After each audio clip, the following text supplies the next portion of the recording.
Il viendra le jour promis, Fils de Dieu, tu paraîtras, toute chair te connaîtra. Aujourd'hui, garde-nous éveillés. Bonsoir à tous.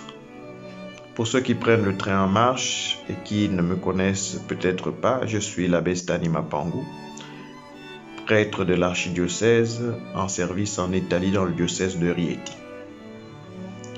Nous terminons notre série de méditations sur le mystère de Noël autour du thème « Entre le bœuf et l'âne gris ». Hier, nous avons parlé de l'origine de la crèche comme représentation du mystère de la Nativité. Ce soir, nous parlerons de ce qu'il y a entre le bœuf et l'âne gris, ou plus exactement de celui qui est entre le bœuf et l'âne gris.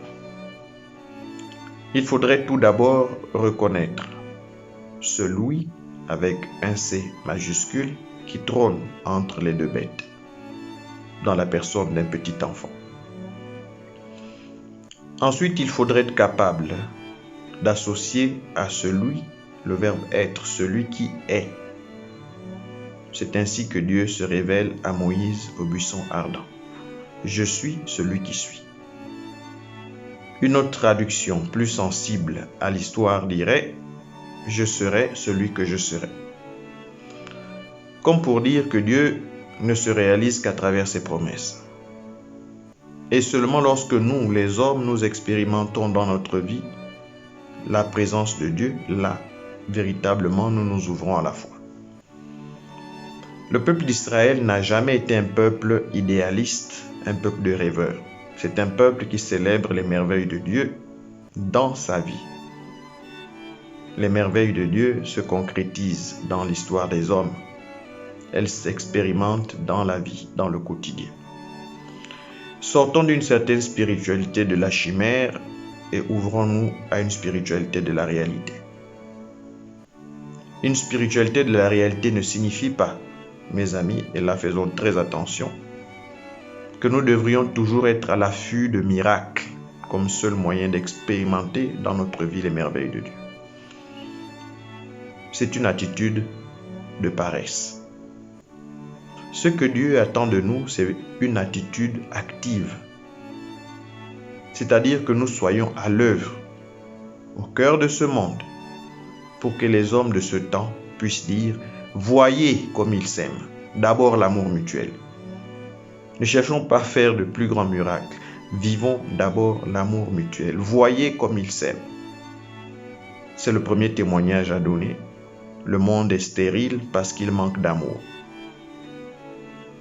Alors seulement comme une conséquence qui découlerait de l'amour, on pourra arriver à l'action transformatrice. Alors nos contemporains pourront dire, voyez comment Dieu, par les mains d'hommes et de femmes transformés par l'amour, réussit à réaliser des miracles dans notre vie. Mes chers amis, Dieu ne nous vend pas du vent. L'enfant de la crèche est une concrétisation des promesses de Dieu faites depuis des générations. L'Église aussi doit, au nom du mystère de l'incarnation, proposer aux hommes de ce temps des solutions concrètes à leurs problèmes. Pour ce faire, elle devrait s'inspirer toujours plus du mystère de Noël, c'est-à-dire se présenter aux hommes sous l'aspect fragile d'un petit enfant qui n'a rien de la puissance d'un Hérode, mais qui se révèle finalement être le véritable sauveur du monde. Hérode demeure un grand homme de l'histoire de la Palestine, personne ne peut le nier, au regard de ses impressionnantes réalisations architecturales qui sont encore visibles aujourd'hui en Terre Sainte et qui appartiennent au patrimoine archéologique de l'humanité.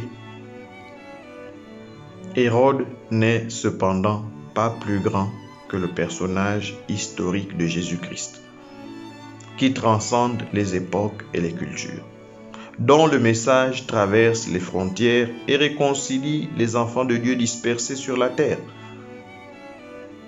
Sa nativité dans une humble étable inconnue de Bethléem est plus connu que les nombreuses nobles naissances de châteaux et palais qui occupent nos livres d'histoire.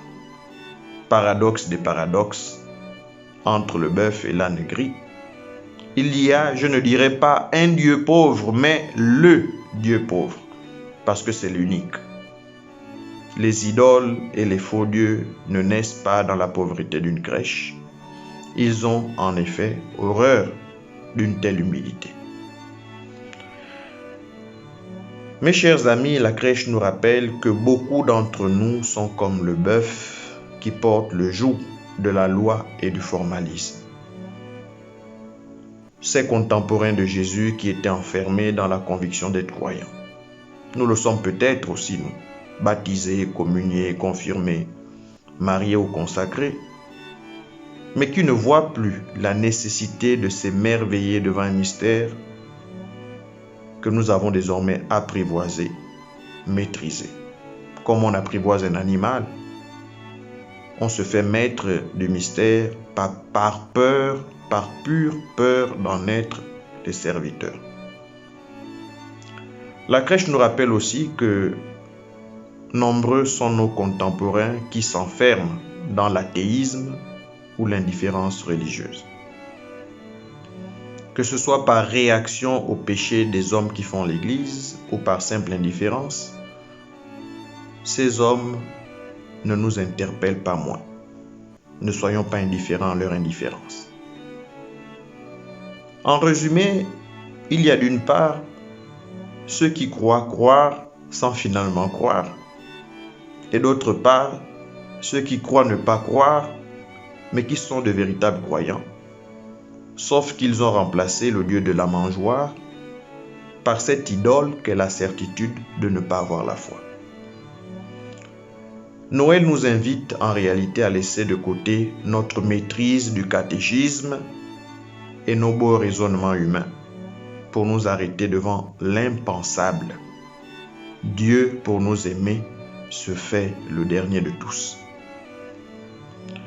C'est sur cette note que nous achèverons l'enseignement de ce soir, bouclant ainsi cette méditation qui nous aura occupés pendant 3 jours.